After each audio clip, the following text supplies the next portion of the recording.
Mr. President. Senator from Hawaii. Mr. President, it's always instructive to listen to my colleague from Maine, Angus King. And today he quotes Cicero in saying, if you don't know your history, you live your whole life as a child. Well, here's another cliche. Ignorance is bliss.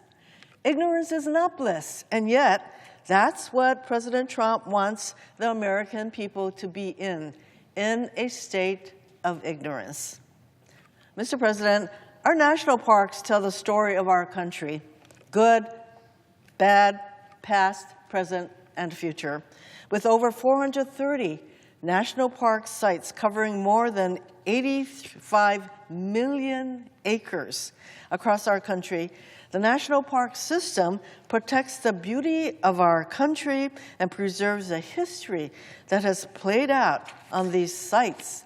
But under the Trump regime, this past year has been a historically destructive period for our national parks.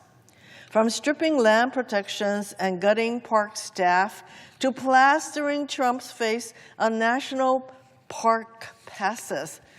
Frankly, I'm just glad I have a lifetime pass that does not have his face on it. From making Trump's birthday a free entrance day, while eliminating the free entrance day for Martin Luther King Jr. Day and Juneteenth, Trump and Republicans have been conducting an unprecedented assault on our national parks.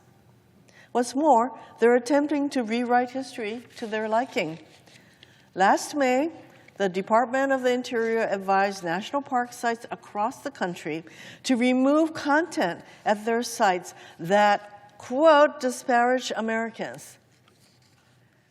The department claimed to have found hundreds of instances of partisan ideology in exhibits at national parks and ordered that they be removed.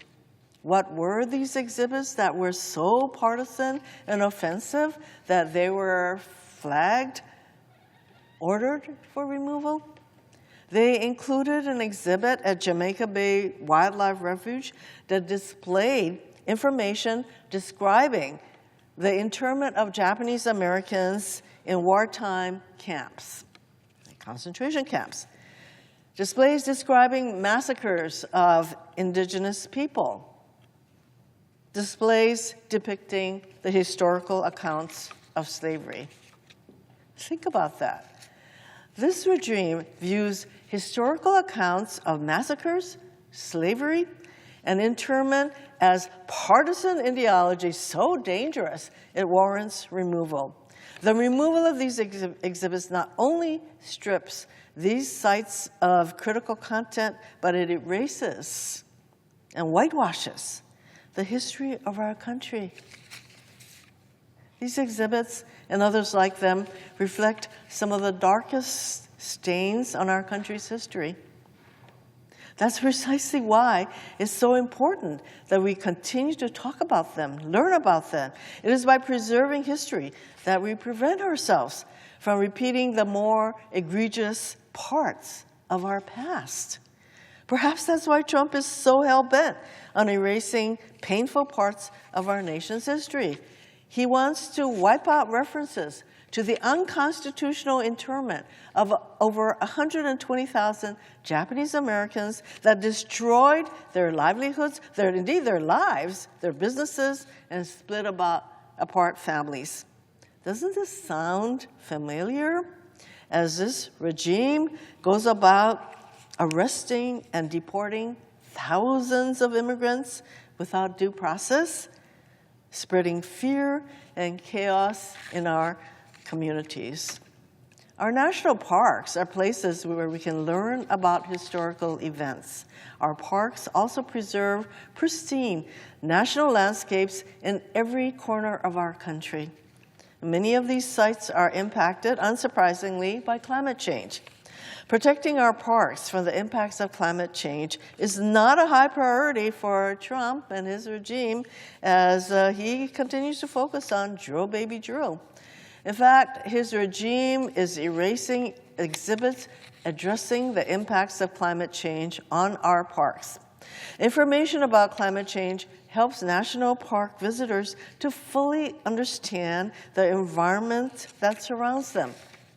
The National Park Service has been ordered to remove the general climate change webpage, as well as specific pages on other national park websites, including those for the Hawaii Volcanoes National Park site. Talk about sticking your head in the sand. For Hawaii, our unique geography means it is profoundly impacted by climate change, from shoreline erosion to rising ocean temperatures and so much more. Americans need to understand what is happening to our environment so that we can better understand how to protect these natural resources for future generations. It is critical that our parks continue not only their missions of conserving natural, cultural, and historical landscapes, but that they accurately display important context about the sites on which they exist. As this regime, and why do I keep referring to this regime? It's because regimes are authoritarian. Authoritarian regimes tell parks, hey, do not tell the American people the full history of this site.